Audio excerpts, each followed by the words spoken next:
ಟೈಮಲ್ಲಿ ಒಂದು video viral ಆಗಿರುತ್ತೆ ಅಂದ್ರೆ ಬೆನ್ನು ಒಂದು ವಿಚಾರದಲ್ಲಿ ಅಂದ್ರೆ ಹೌದು. ನಾಯಕಿನ ಲಿಫ್ಟ್ ಮಾಡಿ ಇಟ್ಕೋತಾರೆ ಇದ್ದಕ್ಕಿದ್ದಂತೆ ಮತ್ತೆ ಪೇನ್ ಸ್ಟಾರ್ಟ್ ಆಗುತ್ತೆ ಕೆಳಗೆ ತುಂಬಾ ಹತ್ರದಲ್ಲಿ ನೋಡಿರ್ತೀರಿ ಶೂಟಿಂಗ್ ಸಂದರ್ಭದಲ್ಲಿ ಹೇಗಿರ್ತಾರೆ ಸರ್ ಸರ್ ಅದನ್ನ ನಾನು ಫಸ್ಟ್ ವೈರಲ್ ಮಾಡಿದ್ದು ನಾನು ಅಂತ ಹೇಳ್ಬೋದು. ನೀವೇ ಮಾತಾಡಿ ನನ್ನ ಧ್ವನಿನೇ ಅದು ಆಚೆ ಬಂದಿರೋದು.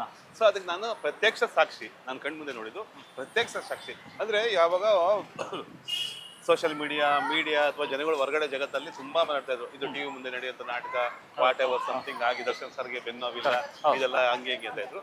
ನಾನು ಪ್ರತ್ಯಕ್ಷವಾಗಿ ನೋಡಿದ್ದು ಅಂದ್ರೆ ಬಹುತೇಕ ಅದು ಶೂಟಿಂಗ್ ಮುಗಿಯೋ ಹಂತದಲ್ಲಿ ಇತ್ತು. ಅಂದ್ರೆ ಟಾಕಿ ಸಿನಿಮಾ ಅಲ್ಲ, ಟಾಕಿ ಮುಗಿಯೋ ಹಂತದಲ್ಲಿ ಇತ್ತು. ಆ ಸೀನಲ್ಲಿ ದರ್ಶನ್ ಸಾರು ಹೀರೋಯಿನ್ ಎತ್ಕೊಳ್ಲೇಬೇಕಾಗಿತ್ತು. ಬೆಳಗ್ಗೆ ಬರ್ಬೇಕಾದ್ರೆ ಹಿಂಗ್ ಇಟ್ಕೊಂಡು ಪೆನ್ ಹಿಡ್ಕೊಂಡ್ ಬರೋರು, ಹೋಗೋರು, ಪೇನ್ ಕಿಲ್ಲರ್ ತೊಗೊಳೋರು, ಮಾತ್ರೆ ತೊಗೊಳೋರು ಶೂಟಿಂಗ್ ಮಾಡ್ತಾ ಇದ್ರು. ಆಕ್ಚುಲಿ ಫೈಟ್ ಮಾಡ್ಬೇಕಾದ್ರೆ ಕೂಡ ರೋಪ್ ಹಾಕೊಂಡಿಲ್ಲ ಪಾಪ ಅವರು. ತುಂಬಾ ಕಷ್ಟ ಬಿದ್ದೆ ಮಾಡ್ರು, ಇಡೀ ಟಾಕಿ ಆದ್ರೂ ಕೂಡ ಕಷ್ಟಲ್ಲೇ ಬಿದ್ದು ಮಾಡ್ತಾ ಇದ್ರು.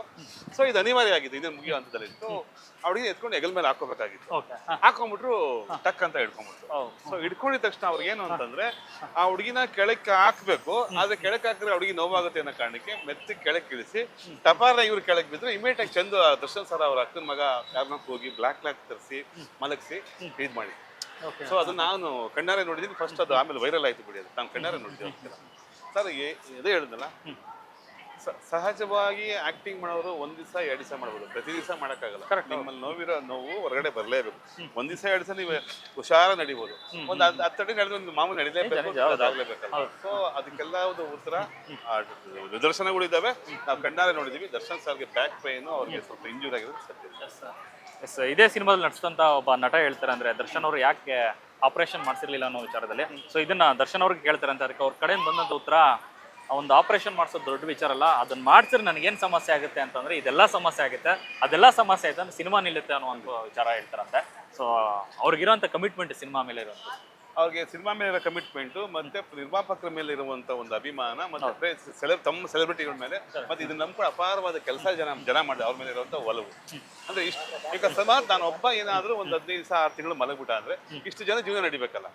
ಸೊ ಇದ್ರ ಜೊತೆಲಿ ಏನು ಅಂತಂದ್ರೆ, ಪ್ರಕಾಶ್ ಸಾರು ಮತ್ತೆ ದರ್ಶನ್ ಸಾರ್ ಮಧ್ಯೆ ನಿರ್ದೇಶಕ ನಟ ಅನ್ನೋ ಒಂದು ಒಡನಾಟ ಮಾತ್ರ ಇಲ್ಲ, ಅವರಿಬ್ಬರ ಮಧ್ಯೆ ಒಂದು ಸ್ನೇಹದ ಬಾಂಧವ್ಯ ಕೂಡ ಇದೆ. ಸೊ ಇಲ್ಲೇನಾಯ್ತು ಅಂದ್ರೆ, ದರ್ಶನ್ ಸಾರು ಒಬ್ಬ ಆರ್ಟಿಸ್ಟ್ ಆಗಿ ಕ್ಯಾರೆಕ್ಟರ್ ನಿಭಾಯಿಸಿದ್ರು, ಪ್ರಕಾಶ್ ಸಾರ್ ಸ್ನೇಹಿತನಾಗಿ ಒಂದು ಕ್ಯಾರೆಕ್ಟರ್ ನಿಭಾಯಿಸಿದ್ರು, ಮತ್ತೆ ಪ್ರಕಾಶ್ ಸಾರ್ ಒಬ್ಬ ನಿರ್ಮಾಪಕನ ನಟನಾಗಿ. ಅಂದ್ರೆ ಅವ್ರಿಗೆ ಎಷ್ಟು ಉಳಿಸ್ಬೇಕು ನಾನು ಅಂದ್ರೆ, ಒಂದ್ 2 ದಿವಸ ಮಳೆ ಬಂದ್ಬಿಟ್ಟು ಒಂದು 3 hours ವೇಟ್ ಮಾಡೋ ಪರಿಸ್ಥಿತಿ, 2 hour ಅಥವಾ 2 hour 1 hour ವೇಟ್ ಮಾಡೋ ಪರಿಸ್ಥಿತಿ ಬಂತು. ಪ್ರಕಾಶ್ ಸರ್ ನೀನು ಹೋಗ್ತೀನೋ ನಾಳೆ ಮಾಡಿದ್ರೆ ಬೇಡ ಒಂದ್ ದಿವಸ ಕಾಲ್ಶೀಟ್ ವೇಸ್ಟ್ ಆಗುತ್ತೆ, 1 hour ಕಾಯೋಣ ಮುಗಿಸೋಣ ಅಂತ. ಅಂದ್ರೆ ಅಲ್ಲಿ ಅವ್ರ ಕನ್ಸರ್ನ್ ಇದ್ದು ಈ ಪಿಕ್ಚರ್ ಮುಗಿಬೇಕು ಬೇಗ ಅನ್ನೋದು. ಜೊತೆಯಲ್ಲಿ ನಿಮಗೆ ನಾನೊಬ್ಬ ಹೋದ ಅಂದ್ರೆ ಇನ್ನೆಷ್ಟು ಎಫೆಕ್ಟ್ ಆಗುತ್ತೆ. ಇನ್ನೊಂದು ದಿವಸ ಶೂಟಿಂಗ್ ಆದರೆ ಮಿನಿಮಮ್ 15 ಲಕ್ಷನೋ 20 ಅಮೌಂಟ್ ಗೊತ್ತಿಲ್ಲ, ಅದು ಎಷ್ಟು ಬೇಕಾರಾಗ್ಬೋದು. ಒಂದ್ ದಿವಸ ಸಸ್ಟೈನ್ ಆಯ್ತು ಅಂದ್ರೆ ಎಷ್ಟು ಬೇಕಾರಾಗ್ಬೋದು. ಆ ಕಾರಣ ದರ್ಶನ್ ಸರ್ ಇದ್ದವರು ತುಂಬಾ ಇನಿಷಿಯಲ್ ಆಗಿ ಡಿಸಿಷನ್ ತಗೊಂಡು ಮಾಡೋಕೆ. ಈಗ ಡೆವಿಲ್ನಲ್ಲಿ ದರ್ಶನ್ ಅವ್ರ ಪಾತ್ರ ಅಂದ್ರೆ ಟೈಟ್ಲ್ ಕೇಳ್ತಿದ್ದಂಗೆ ಇದೇನೋ ಒಂದು ರೀತಿ ನೆಗೆಟಿವ್ ಆಗಿ ಇರಬಹುದು, ಬಟ್ ಎಲ್ಲ ಒಂದ್ ಕಡೆ ಡ್ಯುಯಲ್ ರೋಲು ಈ ಥರದ್ದೆಲ್ಲ ಒಂದಷ್ಟು ಮಾತುಕತೆಗಳು ಬರ್ತಾ ಇದೆ. ನಿಜನಾ ಸರ್ ಹೇಗೆ ಅಂತ, ಈ ಡೆವಿಲ್ ಯಾರು ಅಂತ ನಿಜವಾಗ್ಲೂ ಡೈಲಾಗ್ ರೈಟರ್ ಆಗಿ ಹೇಳೋದಾದ್ರೆ, ಈ ಡೆವಿಲ್ ಹೀರೋನಾ ಅಥವಾ ವಿಲನ? ಈ ಡೆವಿಲ್ ಸಿನಿಮಾ.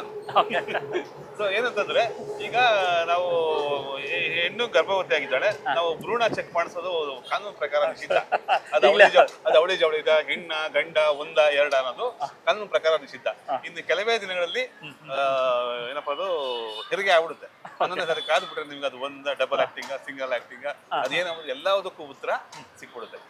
ಸೊ ಹಂಗಾಗಿ ಹಂಗೆ ಕುತೂಹಲವಾದ ಇನ್ನಷ್ಟು ಅದ್ರ ಬಗ್ಗೆ ಆಸಕ್ತಿ ಜಾಸ್ತಿ ಆಗ್ತಾ ಹೋಗುತ್ತೆ. ಬಟ್ ಒಂದ್ ಮಾತಲ್ಲಾದ್ರೂ ಹೇಳ್ಬೋದಾ ಸರ್, ಇಲ್ಲಿ ತನಕ ದರ್ಶನ್ ಅವರು ಎಷ್ಟು ಸಿನಿಮಾಗಳು ಮಾಡಿದ್ರೆ ಅದ್ಯಾವುದೋ ಪಾತ್ರನ ಇದು ಹೋಲಿಕೆ ಆಗಲ್ಲ, ಮತ್ತೆ ಅದನ್ನೆಲ್ಲ ಬೀರಂತ ಹೊಸ ಸಿನಿಮಾ ಆಗಿರುತ್ತೆ, ಹೊಸ ಪಾತ್ರ ಆಗಿರುತ್ತೆ ದರ್ಶನ್ ಅವರು. ಅದೇ ಅವರು ಪ್ರತಿ ಹಂತದಲ್ಲೂ, ಈಗ ಸಂಗೊಳ್ಳಿ ರಾಯಣ್ಣ ಇರ್ಬೋದು, ಕುರುಕ್ಷೇತ್ರ ಇರ್ಬೋದು, ಹಿಂಗೆ ಪ್ರತಿ ಹಂತದಲ್ಲೂ ಒಂದೊಂದು ವಿಭಿನ್ನವಾದ ಪಾತ್ರಗಳು ಮಾಡ್ಕೊಂಡು ಬಂದಿದ್ದಾರೆ. ಅದೇ ರೀತಿಯಾಗಿ ಇದರಲ್ಲೊಂದು ವಿಶೇಷವಾದ ವಿಭಿನ್ನವಾದ ಪಾತ್ರ ಮಾಡಿದ್ದಾರೆ ಅಂತ ಗ್ಯಾರಂಟಿ.